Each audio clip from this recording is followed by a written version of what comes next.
Baik, Assalamualaikum warahmatullahi wabarakatuh. Saya Dias Raja Almegar dari kelas 3A1 nomor absen 10 akan menjelaskan tugas kelayakan UAS praktik kelayakan yang telah dibagikan tadi siang. Eh, Baik, langsung saja. Jadi kan data tabel yang sudah dibuat oleh Ibu Fitria ini tabelnya sudah saya tadi sedikit masuk-masukkan angkanya biar tidak bingung. Tentu saja yang pertama yaitu dari ini ini sepertinya kurang lebih sama seperti tugas video yang part 4. Jadi yang pertama dicari itu ini hasil penjualan. Hasil penjualan adalah perkalian antara jumlah panen dan harga panen. Jumlah panen dan harga panen itu didapat dari soal tabel yang sudah dibuat tadi. Nah, itu di tahun ke 0. Nah, itu yang tahun pertama juga sama caranya, dikali saja. Ini sudah bisa langsung ditarik jika sudah ketemu seperti ini, nanti ditarik saja. Kemudian ada pengeluaran juga dari soal, namun untuk pengeluaran tahun ke 0 adalah seperti ini. Oh, rincian yang dulu ini adalah tabel budidaya organik yang tertera pada soal. Jadi di sini ada dua tabel, yang organik dan organik. Lanjut, jadi ada AOK, dan untuk mencari HOA nya itu dari volume, oh salah, jadi volume budidaya organik itu ini sesuai yang ada di soal juga.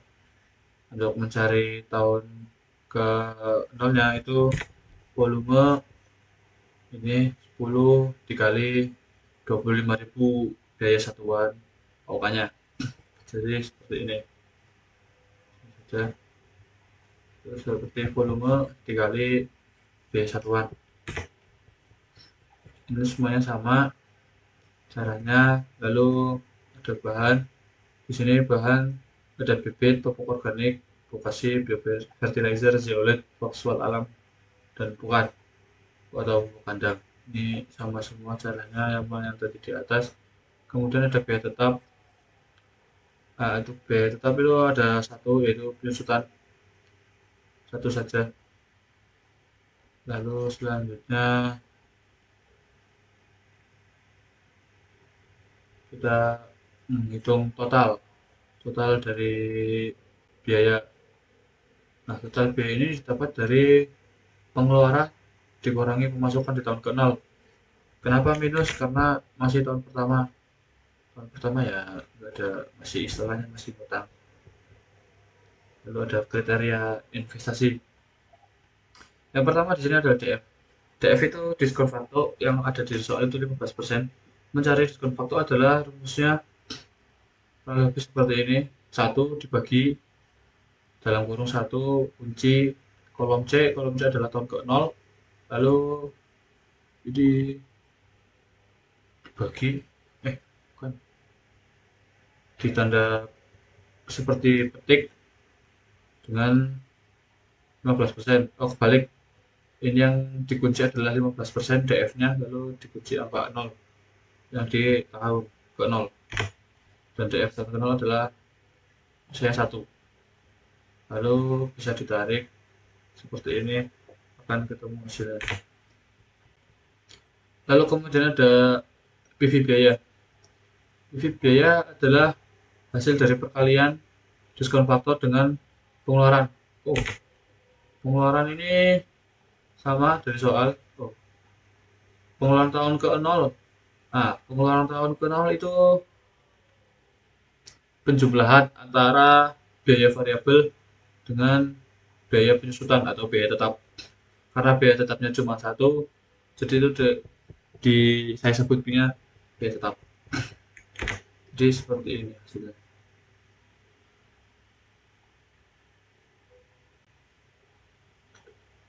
Oke, Lanjut saja. Oh ya, untuk biaya variabelnya juga sama. Lalu PV biaya. PV biaya juga sama. Oh, udah ya. Ini PV penerimaan. PV penerimaan DF dikali tahun pemasukan tahun ke nol. Karena tahun ke nol ya kita belum masukkan apa-apa, jadi masih nol atau masih nggak ada. Jadi di tahun kedua, di tahun pertamanya kita baru mendapatkan 18.605.217. Lalu ada PV keuntungan sama ini diskon faktor dikali dengan 50 minus 20 juta dari keuntungan. Lalu sama ini adalah hasil perkalian dari atasnya.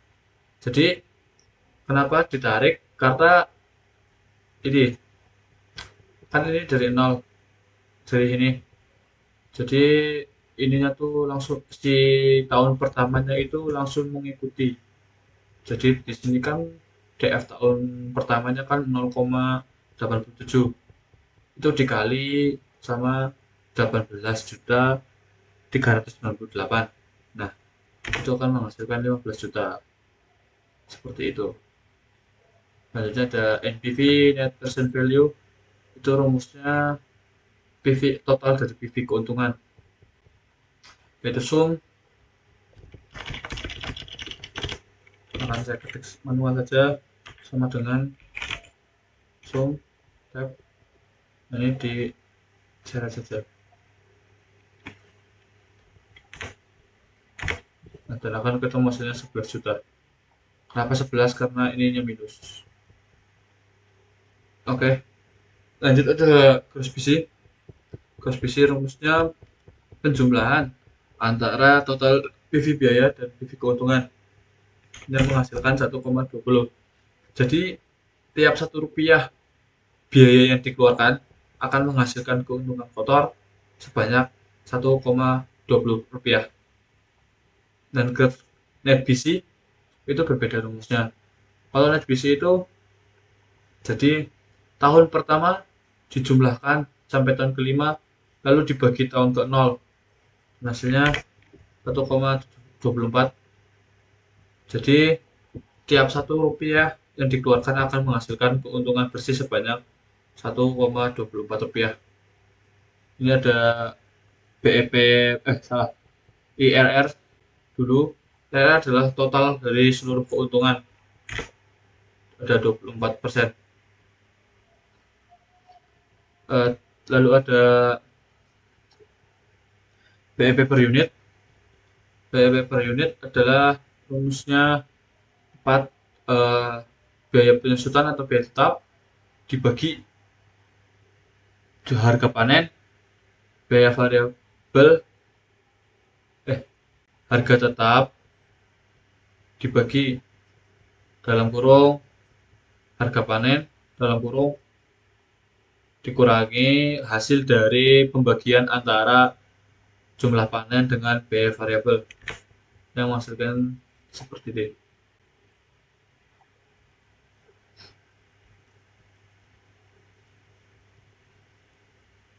Lalu ada ini kumulatif per tahun, NPV